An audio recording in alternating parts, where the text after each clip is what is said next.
Nalapnos ang bahagi ng katawan ng magkaangkas sa Cagayan de Oro City matapos silang sabuyan ng kemikal sa daan. Nakatutok si James Paulo Yap ng GMA Regional TV.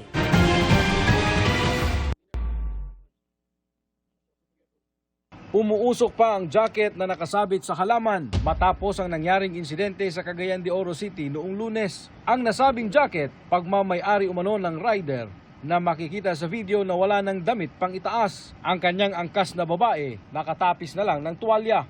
Ayon sa pulisya, sa kwento ng dalawang biktima, may nag-overtake daw sa kanilang riding in tandem at sinabuyan sila ng kemikal. Nalapnos ang parte ng kanilang mukha at katawan. Tinulungan sila ng mga residente at binuhusan sila ng tubig.